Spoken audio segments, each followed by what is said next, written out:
할렐루야. 네. 우리 서로 마음의 손을 잡으면서 인사를 하겠습니다. 예수님이 당신을 가장 사랑하십니다. 예수님이 당신을 가장 사랑하십니다. 예수님이 당신을 가장 축복하십니다. 예수님이 당신을 가장 축복하십니다. 예수 이름으로 사랑하고 축복합니다. 예수 이름으로 사랑하고 축복합니다. 아멘.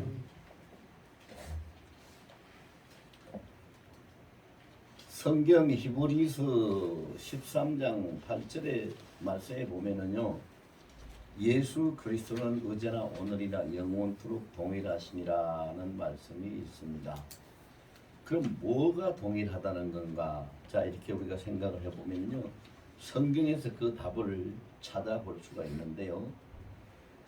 시종 처음부터 끝까지 변함없이 우리를 사랑하신다는 그 주님의 사랑이 동일하십니다. 그리고 또 신명기나 예레미야에 보면은 하나님이 내 생각을 내가 안다. 내 생각은 너희가 재앙을 받는 것이 아니라 너희가 평안을 입고 너희가 행복해지는 것이다 라는 말씀을 하고 계십니다.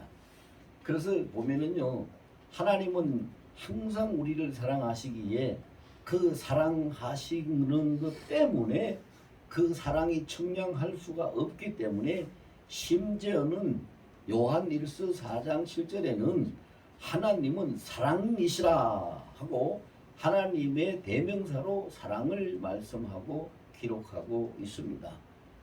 그러면은 그 사랑하는 하나님이 1년 내내 시종 항상 우리를 사랑하고 우리를 잘 되기를 원하고 계시겠지요. 그런데 특별히 그 중에서도 이 5월달은 하나님 아버지, 5월달에 아버지의 가장 원하시는 게 뭡니까? 5월달에 아버지 소망이 뭡니까? 이렇게 물으면은요, 분명히 우리 하나님은 그렇게 대답하실 거예요. 5월달은 너희가 가장 행복하기를 나는 원한다. 왜 그렇게 대답하실 거라고 우리 생각을 하냐면요, 5월달을 가만히 보세요. 5월달을요, 5월 1일부터 시작해서 하나님의 사랑을 우리에게 펼쳐가는 그 날들이 너무 많아요. 근로자의 날도 있고요, 어린이의 날도 있고요, 어버이의 날도 있고요, 부부의 날도 있고요, 스승의 날도 있고요. 뭐 5월달에 다 들어가지고 하나님의 마음을 표현하고 있는 달이 5월달이다. 그런 생각이 들어요. 5월달에 다 보세요. 그렇게 다 하나님의 뜻이 뭘 원하시길래 그런 날짜들을 5월달에 다 담아 놓으셨을까요? 우리가 평안하고 행복하길 원하기 때문이지. 그리고 평소에 바쁘게 살다 보면은 잘 생각나지도 않고 잊어버리고 있더라도 계속 그렇게 너희가 살면 안 되니까 서로 만나고 서로 교통하고 서로 사랑하고 서로 다 같이 행복해야 되니까 너들이 기억할 수 있는, 기념할 수 있는 날들을 내가 둬야 되겠다. 그래서 5월달에다가 그 날들을 다 모아놨어요. 평소에 바빠서 아이들을 돌아보지 못하는 사람은 아이들을 돌아보라고 어린이날도 5월달에 놨고, 평소에 따로 멀리 떨어져 살면서 부모를 찾아보지도 못하고 공경하지도 못했던 그 자녀들은 이때라도 부모를 한번 찾아보라고 어버이날도 놓았고, 평소에 그냥 잊어버리는지 생각이 안 나는 건지 아예 까마득하게 돌아섰는지 기억조차도 없는 그런 사제지간도 한 번쯤은 생각해보라고 스승의 날도 만들어놨고, 평소에 서로가 살고 바빠서 위해주지 못하고 돌아봐주지 못하고 그 손길이 부족했던 그런 부부간에, 요즘 뭐 맞벌이 부부들은 참 바빠요. 보면은 바빠. 근데 그래도 한 번쯤은 너희들이 한 몸이 되었으니까 계속 그렇게 살 수는 없지 않느냐 하는 걸 생각해 보라고 부부의 날도 만들어놔. 5월달에 하나님의 소원은 우리 가정이 행복한 가정이다. 그게 하나님의 소원이에요. 시내에 강에 어떤 계곡이나 골짜기나 어디든지 맑은 물이 풍성이 잘 흐르는 곳에는 가면은요, 반드시 물고기들이 살아요. 그러나 물이 잘 흐르지 못하고 그냥 고여서 썩어버리는 어떤 웅덩이나 그런 곳에는 물고기가 살지 못하지요. 어떻게 보면 우리 가정은 하나님의 은혜가 흐르고 하나님의 사랑이 흐르고 하나님의 말씀이 잘 흘러야 될 그런 그 시내와 강과 같은 것인데, 어떤 가정에는 불행하게도 웅덩이처럼 고여서 썩어서 고기가 살 수 없듯이 그렇게 가정이 불화를 이루고 행복하지 못한 가정도 없지 않아 있어요. 그래서 우리가 맑은 물이 잘 흐르는 곳에 물고기가 살 수 있듯이 우리 가정이 정말로 아름다운 그 사랑과 하나님의 풍성한 은혜가 잘 흐르는 은혜의 강이 되고 말씀의 강이 되고 성령의 강이 되면 그 가정은 지상에서 최고로 행복한 가정이 될 수 있습니다. 여러분, 모든 사람은 다 자기 개인적으로도 행복하기를 원하고 가정적으로도 행복하기를 원하고 국가적으로도 행복하기를 원합니다. 원치 않는 사람이 있다면 그거는 정상적인 사람이 아닐 겁니다. 다 원합니다. 그런데 문제는 뭐냐? 원하긴 하는데 어떻게 해야 되는지 방법을 모르고 또 사람의 힘으로 할 수 없다는 것의 한계에 부딪히게 되니까 행복이라는 것을 그리워하기는 하고 필요하기는 하는데 누리고 살지는 못하는 사람들이 너무 많습니다. 가정이, 하나님이 가정을 이 세상에서 이 만물을 창조하시고 난 다음에 가정을 뭘로 창조하셨느냐? 작은 천국으로 만드셨어요. 작은 천국. 그래서 천국은 가정에서부터 시작이 돼요. 가정 천국에서부터 시작이 되는 겁니다. 참 가정은 중요해요. 그래서 그 작은 천국이 되려면 우리가 가정이 어떤 가정이 돼야 되느냐. 우리 가정이란 말은 순수한 한글이 아니고 한문으로 집가자 뜰정자를 써가지고 쓰는 한문 용어지요. 근데 그 집가자 뜰정자를 쓰는 한문 용어인데 이 가정이 정말로 행복한 가정이 되려면은요, 아름다울 가자를 써서 집가자 말고 아름다울 가자를 써서 뜰정자를 쓰고 뜻정자를 쓰고 법정자를 쓰면은 세 가지의 아름다움을 간직한 가정은 행복한 가정이 될 수 있어요. 집가자 대신 아름다울 가자를 쓰고 뜰정자를 쓰면은 어떤 가정입니까? 뜰이 아름다운 집을 이야기하겠지. 뜰이 아름다운 집. 뜰이 아름다워야 행복한 가정이 된다. 그럼 그 뜰이라는 건 뭐예요? 옛날 내 살던 사람들은 뜰에 대한 개념이 있을 거예요. 그런데 지금 요즘 사람들은 뜰에 대한 개념이 없죠. 요새 뭐 집에 어디 뜰이 있습니까? 뭐 아파트나 뭐 빌라나 이게 뜰이 없잖아요. 그러면 이 뜰이라는 건 뭘 이야기하느냐? 사람들이 그 집에 살고 있는 환경을 뜰이라고 표현한 겁니다. 환경. 사람들이 살아가는 그 집의 환경이 아름다워야 돼요. 사람들이 살아가는 집의 가장 아름다운 환경은 어떤 집일까요? 두말할 필요도 없이 하나님을 모시고 사는 그 가정이 가장 성전된 집이 가장 아름다운 가정이지. 그렇습니다. 고린도전서에 2번, 고린도후서에 1번, 고린도전후서에 3번이나 반복해서 기록하고 있는 것처럼 우리가 하나님을 모신 성전인데 우리 개인도 하나님을 모신 성전이 되지만 우리의 가정도 하나님이 가장이 되고 하나님이 주인이 되고 하나님이 경영을 하시는 가정 성전이 됐을 때 그 가정이 가장 뜰이 아름다운 거예요. 가장 뜰이 아름다운 집은 하나님의 성전이 된 집이다. 하나님의 성전이 되려면 어떻게 해야 됩니까? 첫째는 청결해야 되죠. 하나님의 성전이 더러워서는 안 되죠. 청결해야 돼요. 두 번째는 하나님의 성전은 화평해야 되죠. 하나님의 성전 안에서 투닥거리고 싸우고 불키고 그런 모습들이 보여서는 안 되지. 세 번째로 하나님의 성전은 성령이 충만해야 되죠. 돈이 많아도 안 되고 좋은 예술품이 많아도 안 되고 힘센 가족들이 많이 모여도 안 되고 성령이 가득히 그 가정에 거하시고 성령이 충만하면은 그 성전이 되고 아름다운 가정이 되지요. 그럼 우리가 이 5월달 가정의 달이라고 얘기하는데 가정의 달 5월달을 만나가지고 우리가 해봐야 될 일이 뭔가 다시 한번 점검을 하고 다시 한번 이거 해봐야 될 일이 뭔가 우리 가정에 우리가 살고 있는 어떤 집에는 두 식구도 살 거고 어떤 집에는 세 식구, 네 식구, 또 다섯 식구, 여섯 식구 이렇게 가정마다 가족 수는 다를지라도 사는 사람의 수는 차이가 있을지라도 공통적으로 우리가 점검해야 되고 해야 될 일은 아름다운 가정, 즉 하나님을 모시고 사는 성전이 되도록 우리가 살펴보고 준비를 해야 될 것입니다. 지금 두 식구가 살던 가정은 하나님을 가장으로 모시는 세 식구의 가정이 되고 네 식구가 살던 가정은 하나님을 가장으로 모신 다섯 식구의 가정이 되어서 하나님이 주관하시는 성전이 되는 그런 가정이 되도록 우리는 살펴보고 그렇게 해야 될 것입니다.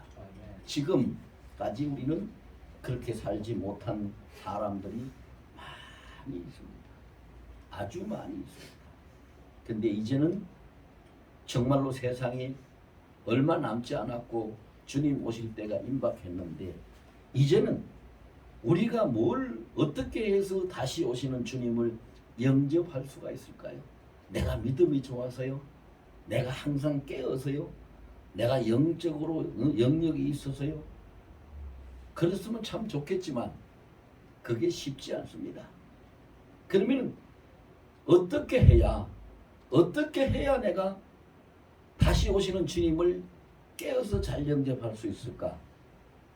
아주 간단한 대답은 성령께서 충만해 계시는 하나님이 우리 가정의 가장이 되시는 성전이 되면은 하나님께서 나를 다시 오시는 주님을 영접할 수 있도록 만드시는 겁니다.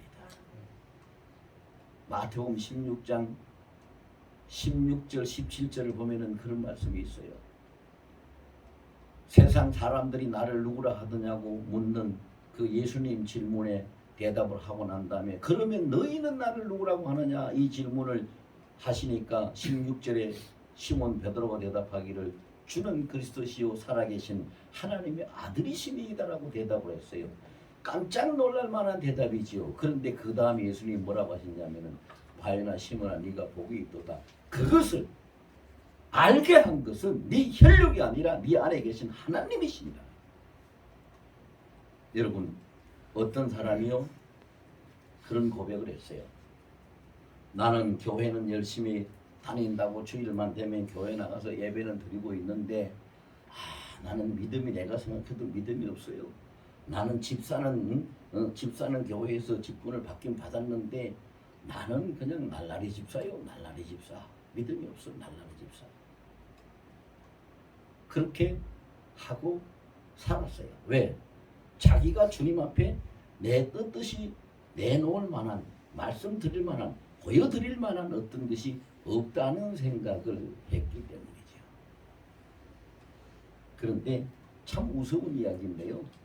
그 사람이 친구하고 같이 길을 가다가 어느 집 앞을 지나가는데 거기서 막 그 집에서 구슬하고 있더래요. 이 구슬하고 있으니까 발길이 멈춰져서 뭐 이렇게 봤겠지요? 그랬더니 그 안에서 구슬하고 있던 무당이 소리 지르기를요. 우리하고 다른 신 나보다 더 큰 이 신을 가진 자가 저기 있구나 그러더래요. 그래서 이 사람이 그 소리를 듣고 집에 와가지고 깨달은 것이 있어요. 나는 날라리로 살았고 나는 주님을 모시고 있지 못하다고 느꼈는데 주님은 한 번도 나를 떠나시지 않아서 그것들이 보고 주님이 나에게 계신다는 걸 증거해 주게 해서 너무 감사합니다. 그래서 그날부터 그 사람이 더 주님을 잘 섬기기 위해서 정말로 좋은 신앙의 사람이 됐다고 하는 이야기가 있어요. 이건 뭘 얘기일까요? 마태복음 28장 20절에 보면은 볼지어다 내가 세상 끝날까지 항상 너희와 함께 있으리라고 말씀을 하신 그 주님은 그 언약 그대로 절대로 그것을 어기지 아니하고 잊지 아니하시고 항상 우리와 함께 계시. 우리는 주님 잊어버릴 때 많아요. 생각도 못할 때도 많아요. 바쁘다 바빠 하면서 엉뚱한 대로 튈 때도 많아요. 그런데 어디에 있든 간에 주님은 우리를 떠나지 아니하십니다. 그 주님을 인정하면, 자 다시 한번 말씀드립니다. 그 주님이 절대로 나를 떠나지 않는다는 것을 그 주님을 인정하고 살면 그 사람이 사는 가정은 주님이 계신 성전이 됩니다. 우리가 믿음이 좋아서 뭘 잘해서 성전이 되는 게 아니에요. 주님은 절대로 끝날까지, 세상 끝날까지 나를 떠나지 아니하신다는 것을 인정하고 그것을 붙들고 살면 그 가정은 성전이 될 수 있어요. 그렇게 사시기를 예수 이름으로 축원합니다. 두 번째로 아름다워야 될 것은 아름다울 가짜에다가 뜻정자예요. 정이 아름다워야 된다는 거지요. 정이 아름다워야 된다. 그럼 아름다운 정이라는 것은 뭘까요? 이 뜻정이라는 건 뜻을 이야기하는 거거든요. 그러면 아름다운 뜻을 품은 공동체가 돼야 된다는 것이지요. 그럼 아름다운 뜻을 품은 공동체는 무슨 공동체일까요? 두말할 필요도 없이 사랑의 공동체죠. 사랑의 공동체. 오죽하면은 하나님은 사랑이시라 이렇게 말씀하셨고, 예수님이 이 땅에 왜 오실 수밖에 없느냐? 사람들은요 한 가지는 아는데 한 가지는 잊어버려요. 예수님이 이 땅에 왜 오셨습니까? 교회 다니는 사람들 붙잡고 물어보세요. 10명 중에 8, 9은 우리를 구원하러 오셨습니다. 우리를 구원하러 오셨습니다. 그래요. 틀린 말 아니에요. 맞아요. 그 대답이 맞는 대답이에요. 근데 질문 한 번만 더 해볼까요? 왜 구원하러 오셨어요? 아니 생각을 해보세요. 여러분 주객이 전도돼도 유분수가 있지, 구원하실 분이 예수님이면 구원받아야 할 자가, 구원받고 싶고 구원받아야 할 자가 예수님을 찾아가야지, 왜 구원시킬 예수님이 왜 이 땅까지 우리를 찾아오셔야만 했어요? 거꾸로 된 거 아니에요? 여러분 배고픈 자가 밥을 먹으려면 밥을 줄 사람을 찾아가서 밥 좀 달라고 그래야지, 밥 줄 사람이 밖으로 들고 다니면서 배고프면 와서 먹어라 그렇게 줍니까? 그렇게 안 하잖아요. 그 왜 그랬을까요? 거기에서 우리가 평소에 잊어버리고 사는 것이 있어요. 요한복음 3장 16절이 그 대답이잖아요.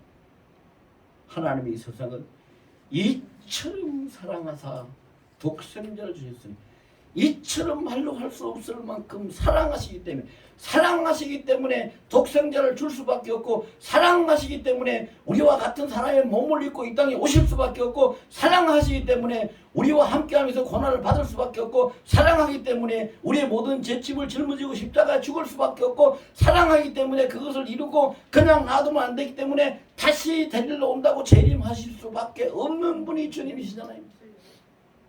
우리를 구원하시기 위해서 오셨습니다. 그건 맞는 답은 한데, 그보다 더 좋은 대답, 더 맞는 답은 사랑하시기 때문에 오셨어요. 사랑하시기 때문에. 만약에 그분이 오셨다고 생각합시다. 구원하려고 오셨다고 우리가 생각해 봅시다. 그럼 하나님이 전지전능하신 분이세요. 그분이 사람의 몸을 입고 오지 않고 그냥 하나님 그 본체로 오시고 우리를 위해서 고난받고 십자가에 죽지 않고 그분의 주권을 가지고 그분의 전지전능한 권능을 가지고 행하면서 다 악한 것을 다 추방시키고, 나 그분의 주권을 가지고 네 죄를 다 사해준다, 이제 죄 짓지 마라, 그렇게 붙들고 그렇게 구원할 수 있는 능력이 그분에게 없습니까? 있어요. 얼마든지 있습니다. 근데 그렇게 안 하셨거든요. 그렇게 안 하셨어요. 왜? 너무너무 우리를 사랑했다. 여러분 아이들을 키우면서 다 경험해 오셨을 거예요. 어린아이를 너무너무 사랑하면은 어린아이하고 똑같은 수준이 돼서 어린아이하고 똑같은 행동을 하며 똑같은 짓을 하면서 어린아이하고 놉니다. 놀아줘요. 오늘도 아침에 저 와가지고 내 사무실에 그 내가 뭐 좀 본다고 이렇게 의자에 앉아 있는데 소영이가 와서 그 4살 배기잖아요. 소영이가 와서 할아버지 뭐 어쩌고 저쩌고 그래서 자기 날 진짜 안아달라고 손을 벌려요. 그래서 안고 무릎 위에 올려놨더니 과자를 가지고 와서 먹으면서 거기에 있는 그림을 보고 이렇게.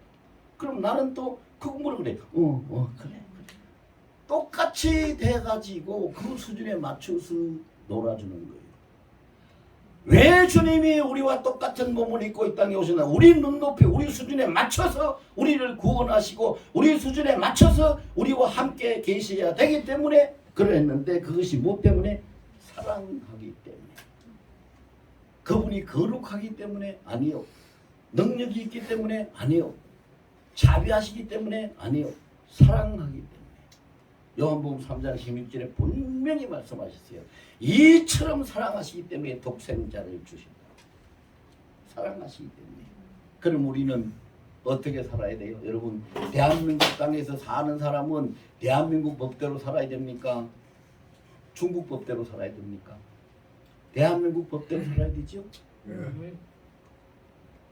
하나님이 사랑하시기 때문에 몸을 입고 이 땅에 오신 우리 구세주가 되셨으면은 그 하나님 앞에서 사는 자, 그 하나님 앞에서 사는 자는 요한 4장 8절에 뭐라고 그랬어요? 하나님은 사랑이시고 사랑하는 자는 하나님께 속한 자고 사랑하지 않는 자는 하나님을 알 수도 없다고 그랬어요. 그럼 우리 가정이 사랑의 공동체가 되어야 되는 건 뭐예요? 우리는 하나님을 아바 아버지라고 부르는 하나님의 자녀이기 때문에 하나님의 형상을 물려받고 물은 피는 물보다 진하다고 하지만 피보다 진한 것이 생명이에요. 형상, 생명이라고. 하나님의 형상을 우리가 받았어요. 그리고 그 하나님의 별명은 사랑이래요. 그러면 그 사랑이라는 하나님을 우리가 아버지로 모시고 사는 우리 가정은 당연히 무슨 공동체가 돼요? 사랑의 공동체가 돼야 되지. 사랑의 공동체. 사랑의 공동체가 되면은 그 가정은 뭐 이것저것 말할 필요 없이 행복한 가정이 되지요. 가장 아름다운 공동체가 사랑의 공동체예요. 여러분, 돈 주고도 살 수 없는 것이 사랑이에요. 힘으로도 살 수 없는 것이 사랑이지요. 그럼 사랑은 뭘 가지고 우리가 얻을 수 있나요? 사랑을 얻을 수 있는 길은 한 가지밖에 없어요. 공부만 해도 안 돼요. 공부만 해도. 제가 그거를요, 후회를 하고 가슴을 치면서 하나님 앞에 눈물을 몇 바가지 쏟은 사람이에요. 제가 목회를 하면서 제 자신이 느낀 게 내가 너무 사랑이 없구나. 이거를 느꼈어요. 그래서 눈물을 몇 바가지 쏟으면서 가슴을 두드려가면서 하나님은 사랑이시라 그랬고 사랑하는 자는 하나님께 속한 자라 그랬고 사랑하지 않는 자는 하나님을 알지도 못한다고 했는데 내가 목사가 돼가지고 목회를 하는데 도대체 사랑이 내게 없으면 이게 어떻게 목회를 합니까? 어떻게 합니까? 죄 짓는 사람 보면 그게 밉게 보이면 사랑이 없는 거잖아요. 불쌍하게 보여야 되잖아요. 그게 불쌍하게 보여서 그를 끌어안고 회개시키고 구원 받을 수 있는 길로 이끌어가야지. 그게 사랑이고 그게 목사가 해야 되잖아요. 나쁜 짓하고 도둑질하고 하는 사람 보면 저건 야단치고 그렇게 하면 안 된다고 할 것이 아니라 정죄하고 판단할 것이 아니라 그를 끌어안고 하나님 앞에 대신 회개하고 그를 돌이킬 수 있도록 눈물을 쏟아서 그를 바로 세워야 되는 거 아니에요. 그것이 사랑이잖아요. 주님이 이 땅에 오셔서 하신 일이 그거잖아요. 근데 내겐 그런 것이 없다니까요. 그럼 내가 어떻게 목회를 합니까? 그러면서 많이 울었어요. 그래서 사랑을 가르쳐 주세요. 사랑하게 해주세요. 이렇게 간절히 기도를 했어요. 그걸 제가 경험을 했기 때문에. 사랑하지 않으면 하나님 알지도 못한다고 그랬는데 하나님 알지도 못한 사람이 어떻게 목회를 해요? 어떻게 목사가 돼요? 안 되잖아요. 그래서 회개하고 기도를 했더니 하나님이 불쌍히 여기셔서 사랑할 수 있는 사람으로 바꾸어 놓으셨어요. 근데 바꿔지니까 문제가 좀 있긴 있더라고요. 근데 그 문제는 아름다운 문제인 것 같아요. 정말로 어떤 사건이 있을 때 눈을 감고 지나칠 수도 있어야 되는데 그냥 지나치면 가슴이 너무 아파요. 지나치지 못하겠더라고요. 그래서 딴 생각을 많이 하게 돼요. 딴 생각. 근데 여러분 딴 생각을 많이 하게 되면 예수님이라면 저 사람을 보실 때 저 사람한테 어떻게 대하셨을까, 어떻게 해주셨을까 이런 생각을 참 많이 하게 되면은요 참 그것이 좋은 것 같은데 꼭 좋지만 않아요. 왜 꼭 좋지만 않으냐? 예수님 생각, 자나깨나 예수님 생각, 성경의 말씀 생각, 하나님 생각 이런 생각을 계속 하게 되면은요 우리가 지금 제가 있는 데가 천국이 아니잖아요. 이 지상에서 이 땅에서 살고 있잖아요. 제 옆에는 가족도 있고 이웃도 있고 형제도 있고 교회 오면 성도도 있고 다 있잖아요. 그런데 다 잊어버리고 오직 생각이 크게 꽂혀가지고 그래서 어떤 사람 생일도 잊어버리고 어떤 사람 뭐 하는 거 뭐 말했는데도 그것도 잊어버리고 기억하지 못하고 넘어갈 때가 너무 많아요. 그러니까 사람들이 볼 때는 그게 서운한 거예요. 거기서 부부간에 만약에 뭐 사람들이 결혼 기념일을 잊어버렸어. 그럼 아니 저 사람이 이제는 뭐 나이가 먹더니 건망증에 걸렸나 결혼일 기념일도 몰라 저 이렇게 서운해할 거고 자식 생일을 잊어버리고 아니면 아주 그 중요한 옆에 사람의 생일을 잊어버리고 그냥 지나치면은 그 사람들이 생각할 때 아니 지금 뭐 자기 자식 생일도 잊어버렸나? 아니 지금 자기하고 우리 사이에 내 생일도 잊어버렸나? 얼마든지 이런 서운한 생각을 할 수가 있어요. 그러니까 사람이요 다 좋을 수는 없더라고요. 다 좋을 수는 없어요. 그렇지만 다 좋을 수는 없지만 반드시 좋아야 될 것이 있는데 그것은 바로 사랑의 공동체란 아름다운 공동체가 되는 것이 가장 좋은 겁니다. 그걸 위해서 우리는 해야 돼요. 가정이나 교회나 모든 단체나 다 똑같지요. 사랑의 공동체가 되면요 부모 자식 간에 언성 높일 일 없고요. 뭐 시어머니 신우 뭐 며느리 간에 고부 간에 이런 그 다툴 일 없고요. 자녀들 형제 간에 욕심 부려서 싸움할 일 없고요. 사랑의 공동체가 돼야 아름다운 가정이 되죠. 행복한 가정이 되는 거예요. 그래서 자 이 말씀을 정리를 해가면은요 행복한 가정이 되기 위해서는 가정의 그 환경이 성전이 돼야 된다는 거예요. 그 다음에 행복한 가정이 되기 위해서는 가족들의 삶의 그 질이죠. 삶의 모습이 사랑으로 공동체가 되어야 된다는 거예요. 이제 한 가지를 더 생각해야죠. 한 가지 세 번째는 행복한 가정이 되려면은 아름다울 가짜에다가 법정자예요. 가정의 법이 아름다워야 돼요. 가정의 법이 아름다워요. 사람들은요 저마다 가정을 잘 행복하게 만들려고 좋은 그 가운도 써서 정해가지고 써서 붙이는 사람도 있고요. 또 주기적으로 어떤 집안에 무슨 일이 있다든지 아니면 모일 일이 있으면은 그 가장이 되는 어른이 그 가족들에게 또 훈화를 하고 훈시를 하고 자녀들에게 또 가르침을 주고 이렇게 하는 그 가정마다 법이 있어요. 가정마다 법이 있기 때문에 우리는 가정에 무슨 법이 있나 이렇게 요즘 사람들은 그렇게 생각할 수 있을지 모르지만은요 가정마다 법이 있어요. 그래서 옛날에 그 보면은요 어른들이 그런 말, 특히 그 시어머니들이 며느리가 잘못하면은 그런 법은 우리 집에서는 그런 법은 없다 어떻게 그렇게 하냐 하고 야단을 친 법이라는 것이 있어요. 근데 가정의 법이 아름다워야 행복한 가정이 되죠. 그럼 아름다운 가정의 법이 어떤 법일까요? 두말할 필요도 없이 하나님의 말씀이지요. 하나님의 말씀이 그 가정의 법이 돼야 돼요.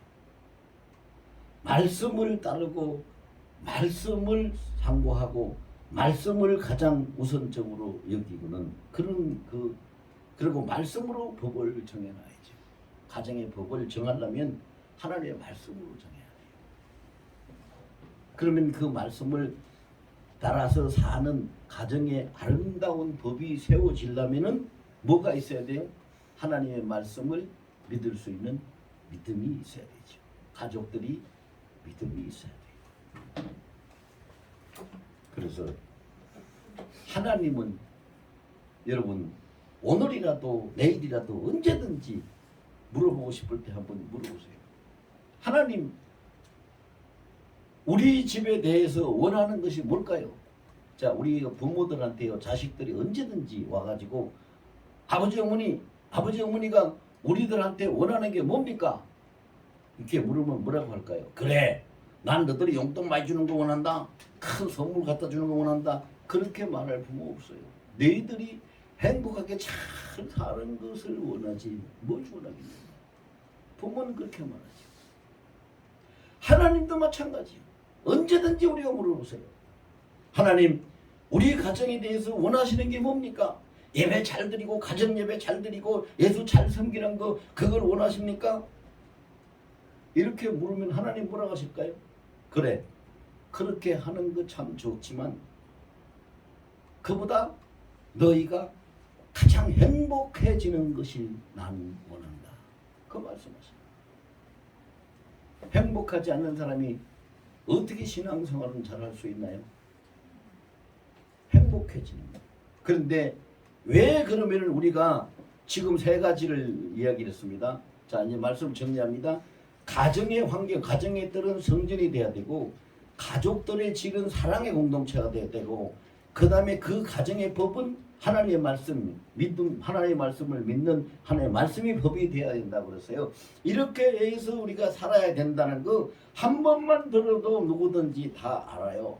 그리고 다 알면은 그냥 알고 지나가는 것이 아니고 공감을 하고 동의를 하고 그렇게 해야 되겠다는 생각을 해봅니다. 그런데 안 되는 것이 있단 말입니다. 뭐가 안 되는지 압니까? 사람에게는요 본능이라는 것이 있어요.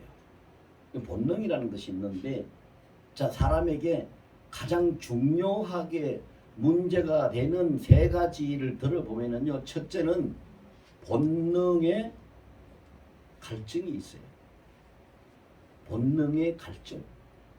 그 본능적인 갈증, 본능의 갈증이 뭐냐면은요 요한복음 4장에도 보면은요 사마리아 그 수가성 그 사마리아 여인이 물 길러 나왔을 때 예수님이 그 말씀하십니다. 너희들이 이 물을 길러다 먹고 또 길러다 먹고 매일 길러다 먹어도 마셔도 계속 목이 마르지만 내가 주는 물을 마시는 자는 다시는 목마르지 아니하니 그 배에서 생수의 강이 흘러넘치리라. 그렇게 그리고 예수님이 또 무덤까지 내려가셨다가 부활하시고 나타나셔서 제자들에게 하신 말씀이 너희가 평안하냐 평강이 너희에게 있을지어다 그 말씀을 하시고 요한복음 20장에 보면요 평강이 있을지어다 그 말씀도 하시고 그들에게 평강을 주시기 위해서 22절에 가서는 숨을 후 내쉬면서 성령을 받으라. 왜 본능적인 갈증이 왜 올까요? 하나님이 우리에게 주신 성령, 하나님이 우리에게 주신 평강을 그걸 빼앗기고 잃어버렸기 때문에 세상에서 아무리 채우려고 해도 없애려고 해도 갈증이 없어지지 않는 거예요. 그래서 본능적인 갈증이 있어요. 그리고 본능적인 불안과 불만이 있죠. 왜? 평강을 잃어버리니까. 평강을 빼앗겼으니까. 또 그것만 있는 게 아니에요. 본능적인 공허가 있어요. 채워도 채워지죠. 그래서 사람은요, 저는 그렇게 말하고 싶어요. 인간의 실체가 뭡니까? 누가 저에게 그렇게 물어본다면요, 밑빠진 독입니다. 그렇게 말씀하고 싶어요. 왜? 밑빠진 독을 놓고 물을 채워보세요. 물이 채워지는가? 부으면 다 새가 가버려서 채워지잖아요. 사람이라는 그 인간은 자기가 만족하다 행복하다 됐습니다 할 만큼 채울 수 있는 인간은 없어요. 그런데 밑빠진 독에 물을 가득 채울 수 있는 방법은 딱 한 가지 있지요. 물이 많은 곳에 가서 밑빠진 깨진 독을 담가 놓으면 항상 물이 가득 차 있어요. 하나님의 은혜가 가득 찬 곳에, 하나님의 사랑이 가득 차고 넘치는 곳에 우리가 그 속에 들어가 있으면 밑빠진 독과 같은 인생도 만족을 얻고 행복해질 수 있는 거지요. 왜? 거기 가면 우리가 빼앗겼던 하나님의 형상도 회복이 되고, 우리가 잃어버렸던 그 주의 그리스도의 평강도 회복이 되고, 우리가 잊어버리고 평소에 인식도 못했던 하나님의 영으로 충만함을 받게 되니까 본능적인 공허나 갈증이나 분노나 이런 것들이 다 없어지니까 만족하고 행복하게 되는 거예요. 그렇게 되기 위해서 오늘 이 말씀 우리가 잘 새겨야 돼요. 자, 다 같이 우리 한번 해봅시다. 오늘부터 우리 가정은 성전입니다. 오늘부터 우리 가정은 사랑하고 삽니다. 오늘부터 우리 가정의 법은 하나님 말씀입니다. 아멘. 이렇게 살아가시기를 예수 이름으로 축원합니다.